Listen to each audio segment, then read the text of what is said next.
Last US Russia nuclear treaty ends in grave movement forward.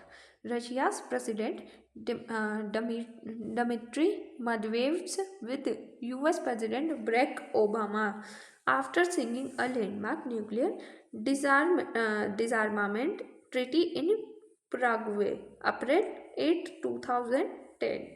जी हाँ, दुनिया के लिए गंभीर खबर है, यानी कि न्यू स्टार संधि समाप्त हो चुकी है। न्यू स्टार संधि नाम की परमाणु हथियार नियंत्रण संधि है जो कि 5 फरवरी 2026 को आधिकारिक रूप से खत्म हो गई है, जिससे अमेरिका और रूस के बीच परमाणु हथियारों पर अब कोई कानूनी सीमा नहीं रही है।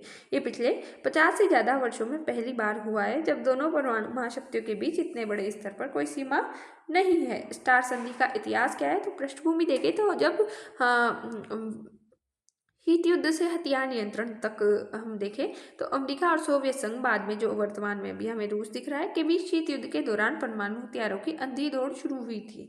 इस खतरे को कम करने के लिए 1970 के दशक से साल्ट स्टार्ट जैसी संधियां बनाई थी और स्टार्ट 1991 के बाद नई थी, यानी कि सोवियत संघ के विघटन के बाद सरल और कड़ी निगरानी वाली संधि की जरूरत थी।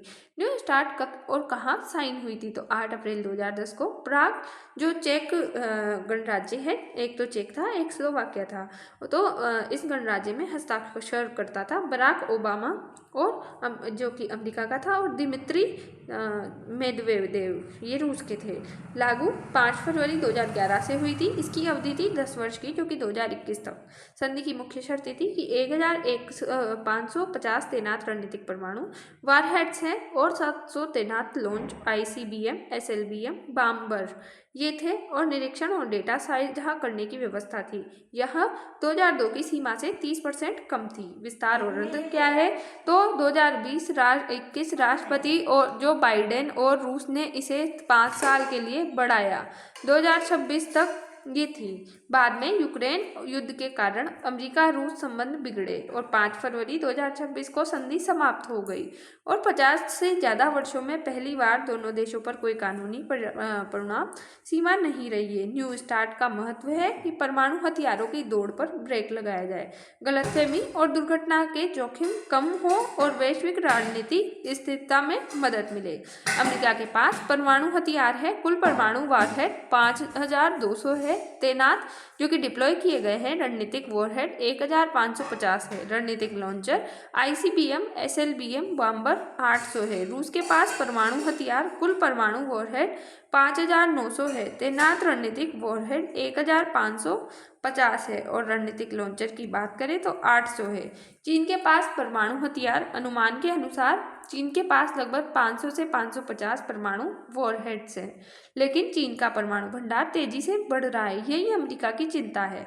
संयुक्त राष्ट्र प्रमुख एंटोनियो गुटेरेस ने कहा है कि यह एक अंतर्राष्ट्रीय शांति और सुरक्षा के लिए गंभीर क्षण है, क्योंकि अब दुनिया में प्रमुख परमाणु शक्तियों के हथियार पर कोई कानूनी नियंत्रण नहीं है।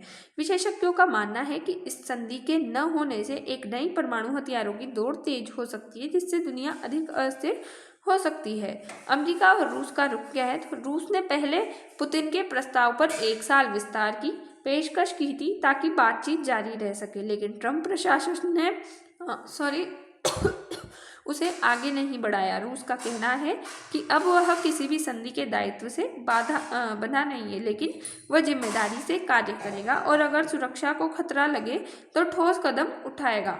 ट्रंप प्रशासन ने चीन को शामिल करने के कारण संधि बढ़ाने पर बातचीत नहीं की है। अमेरिकी विदेशी मंत्री मार्को रूबियो ने बुधवार को कहा कि ट्रंप बाद में इस पर फैसला लेंगे, और साथ ही उन्होंने फिर दोहराया कि किसी भी नए समझौते में चीन को शामिल किया जाना आवश्यक है। चीन का आधिकारिक रुख क्या है, वो परमाणु हथियारों की दौड़ के खिलाफ है। वैश्विक स्थिरता वो चाहता है, लेकिन वह अभी औपचारिक हथियार नियंत्रण वार्ता में शामिल होने को तैयार नहीं है।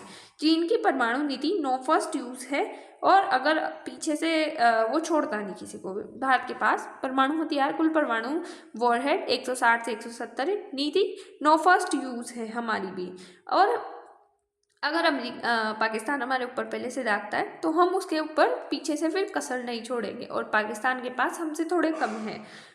आई थिंक लगभग यही होंगे। और क्षमता, अग्नि मिसाइलें हमारे पास है, अरिहंत परमाणु पनडुब्बियां हैं, एयर डिलीवरी, भारत का फोकस क्षेत्रीय सुरक्षा, चीन पाक से सुरक्षा है, और अमेरिका रूस का फोकस है वैश्विक प्रभुत्व का। निष्कर्ष, अमेरिका और रूस जो मिलकर दुनिया के 90% से अधिक परमाणु हथियार रखते हैं, यह स्थिति पिछले 50 वर्षों में पहली बार बनी है जिससे वैश्विक सुरक्षा ढांचा कमजोर हुआ है। न्यू स्टार्ट संधि का समाप्त होना केवल एक समझौते का अंत नहीं, वैश्विक परमाणु स्थिरता के लिए एक बड़ा झटका है। आगे का रास्ता तभी सुरक्षित हो सकता है जब अमेरिका, रूस और चीन सहित प्रमुख शक्तियां संवाद, विश्वास निर्माण और नई हथियार नियंत्रण व्यवस्था की ओर गंभीरता से कदम बढ़ाए। जय हिंद, जय भारत। Thanks for watch.